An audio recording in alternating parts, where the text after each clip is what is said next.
अस्सलाम वालेकुम नाज़रीन, मैंने इस छोटे से ब्लॉग में 5 ऐसी बातें आपको बतानी है।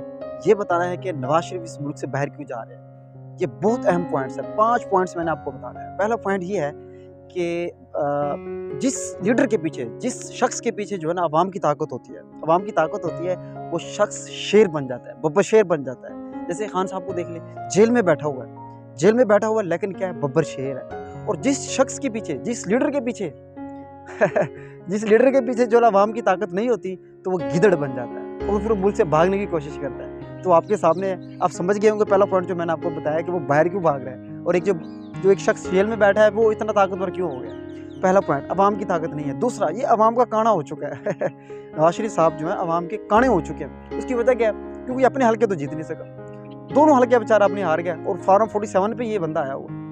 अभी मरी में बाहर निकला था, जैसे वो बाहर निकला, वहाँ की आवाम ने इसको मुँह ही नहीं लगाया। वहाँ इक्के दुक्के 2-4 लोग जो उनके गिने चुने लोग थे, उनके जो खास जो कारकुन 2-4 कारकुन आए, उन्होंने सेल्फी वगैरह लिए। बाकी जो दुकानदार और ये वो ऐसे सब देख रहे थे, ऐसे लगा था कौन जा रहा है कौन। अरे यार, इससे ज़्यादा तो आप एक छोटा सा कारकुन है, एक छोटा सा एक आम बंदा पीटीआई का बाहर निकालें, रोड पे लाएं और उसके पीछे आवाम का हुजूम चेक करें, लोग क्या उसके साथ करते हैं। इतने सालों बाद बेचारा जो है ना लंदन से आया था, और मरी की जब सड़कों पे घूम फिर रहा था, तो अवाम ने बेचारे को मुँह ही नहीं लगाया। तो बेचारा अवाम का खाना हो चुका है। तीसरा ये है कि अब बेचारा ये क्या करे, इसको थोड़ा इसको भांप लिया है इसने। मुल्क के जो हालात है ना इस वक्त जो चल रहे हैं, नवाज शरीफ ने उनको भांप लिया है कि इस वक्त तो ये पाकिस्तान बांग्लादेश बनता जा रहा है। यहाँ के स्टूडेंट्स बाहर निकल रहे हैं, और यहाँ के जो ताजर है वो बाहर निकल रहे हैं, अवाम बाहर निकल रही है, हर बंदा तंग है, परेशान है, लोग खुदकुशियाँ कर रहे हैं, सब कुछ कर रहे हैं। इसको पता चल गया है कि इससे पहले कि बांग्लादेश की सूरत हाल पैदा हो कि मैं यहाँ से फरार हो जाऊँ। 3 पॉइंट्स हो गए। चौथा जनाब ये है कि इसको डर है कि अब ये काजी फ़ाइज़ ईसा साहब जो हैं, इनका पाकिस्तान में कोई ज़्यादा जो है ना वो ख़त्म हो गया है। बस ये बेचारे के 1.5 माह रह गए, उसके बाद इसकी कोई एक्सटेंशन नहीं मिलनी,